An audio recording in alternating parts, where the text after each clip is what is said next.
Алло. Алло, эже бошоп Алло. калдыңызбы? Да. Айта бер. Эже ата энеме айта элексиз да, бул жөнүндө. Кайра Я. чалып аткандан. Не дейсиз? Ата энеме айта элексизби ошо кайра эле чалып Ой, жок, эч кимге айткан жокмун. Я же сказала между собой эле деп. Эртең Ата энеңе эч кимге айткан жокмун, эчтеке кылган жокмун. Эртең даярдагандан кийин эле позвони, анан жүрүп калып барып берип койсуң, хорошо? Мен өзүм деле чындыйсың го, я же говорю этот. Аны мен деле албайм, бияктагылардын оозун бачыш керек болсо өзүң разводить ете бер. $400 үчүн бул 5-нен баштап мен ар кимден акча сурап неметтим да, анан бирок Финполго мен сөзсүз түрдө кайрылам дегем. Анан акча топтоп ошондо виньеткага чогултуп аткан акчабыз бар болчу. Зам старостан, Нагимадан 17 000 сом алып, анан Кытайга деп чогултуп аткан акчаман алып, 27 000 топтоп Финполго барып, ушундай деп неметип, анан акчага пометка коюп беришти.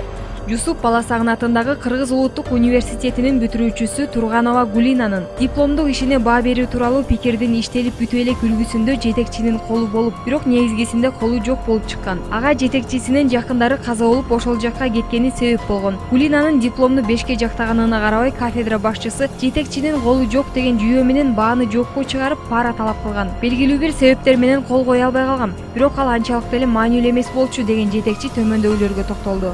Долбоордун алкагында тиги барып өзүмдүн жумушумду кылып, анан жанагы профориентационный работаларды кылып жүргөндө орто жолдон похорон чыгып калды.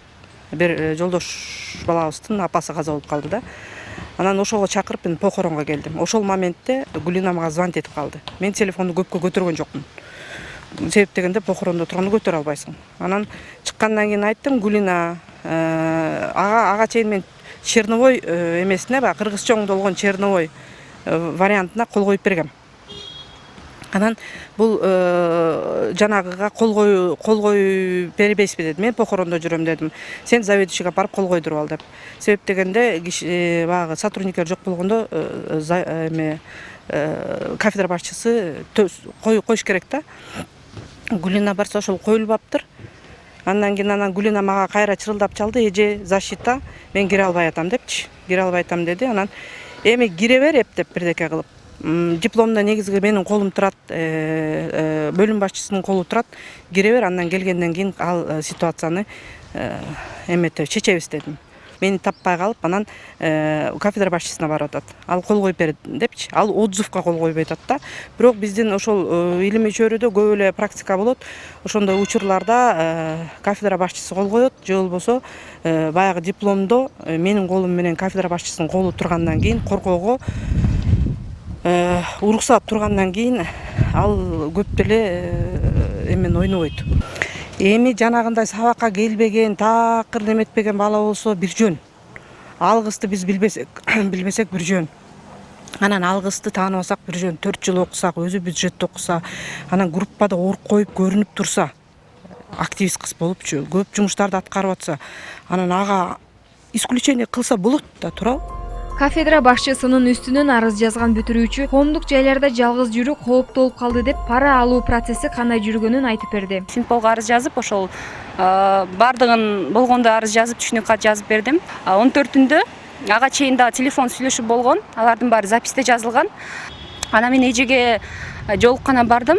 Анан бул эженин буга чейин ошол акчаны өз колуна аларын билем да, албаарынчы. Анткени берки кыздарды деле через банк же болбосо ушундай аркылуу төктүргөн болчу.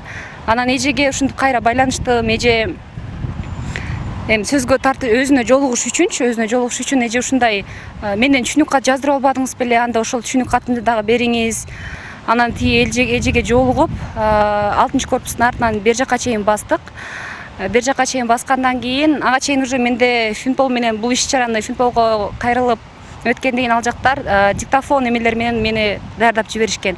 Анан 14-түндө 6-корпустан чыгып бер жакка чейин сөзгө тартып эми кичине баскандан кийин анан эже мен акчаны бере берейинби, мен дагы ушундай сестренкам окууга неметкен болчу, ошо менен жүргөн болчумун, акчаны берип кете берейин деп акчаны өз колуна бергем, 27 000 сомду сом менен. Анан эже колу менен алып санап алыңыз деген, бирок санабай эле колу менен алып эки жагын карап эле сумкасына салып койгон болчу. Анан ошондон кийин эле каржы полициясы ошол жерден эле бул эжени кармаган болчу. Анан өзүнүн кечээ 17-синде ушундай очный тергөө иши башталган, очный ставка жүрүп аткан. Анан 17-синде биз жолуктук, ал эже экөөбүз. Анан мен каржы полициясынан чыккандан кийин сырттан дагы ал эженин иниси, анан жолдошу дагы бар экен. Анан үч жактан өзүмдүн сиңдим менен жүргөм. Анткени мага жалгыз жүрүш азыр аябай кооптуу болуп калды. Анан үчөө туруп алып, ушунчалык мени психологический жактан сындырганга аракет кылышты. Сен заявлениеңди ал дегенге кечке калп айтпасам бир сааттай турушту кечке. Анан мен башында эмнени сүйлөсөм ошондой эле айттым. Мен ала албайм, компромисске келе албайм эже. Эртеси 18 кечке менин туугандарымдын номерин каяктан тапканын билбейм, бирок ата-энеме чейин болгон туугандарыма чейин байланышып, ушундай кызыңардын үстүнөн иш козголуп атат. Эгерде кызыңар саат 3кө чейин заявлениясын албаса, анда 5 жылга чейин соттолуп кетет деп ушундайга чейин айтышкан. Эженин күнөөсү бул жакта жок болгон болсо, анда мыйзам чегинде эле ошондой өзүнүн берген показаниясында турмак. Эмне үчүн ушундай показания берип туруп, анан кайра сыртка чыгарып алып, менден эми заявлениеңди алып кой, мындай эле четишели дегени, бул өзүнүн күнөөсүн мойнуна алганы да.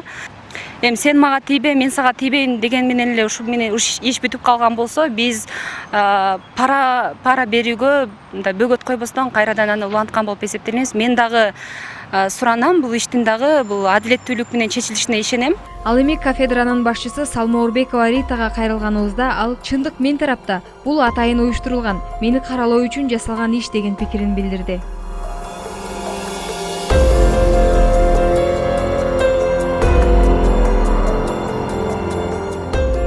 Аталган факт боюнча кылмыш жаза кодексинин 225 кызматчылардын мыйзамсыз түрдө сыйлык алышы беренеси менен кылмыш иши козголду. Учурда тергөө иштери жүрүп жатат. Ал эми юристтердин берген маалыматына караганда, азыр жогорку окуу жайлардын мугалимдери мамлекеттик кызматкерлердин катарына кирбей калган. Ошондуктан аларга пара алуу беренеси менен кылмыш ишин козгоо мүмкүн эмес. Тактап айтканда, жогорку окуу жайлардын мугалимдери пара алган жагдайларда кызматчылардан мыйзамсыз сыйлык алды деген гана жүйө менен айыпталып, административдик жазага гана тартылып чектелет.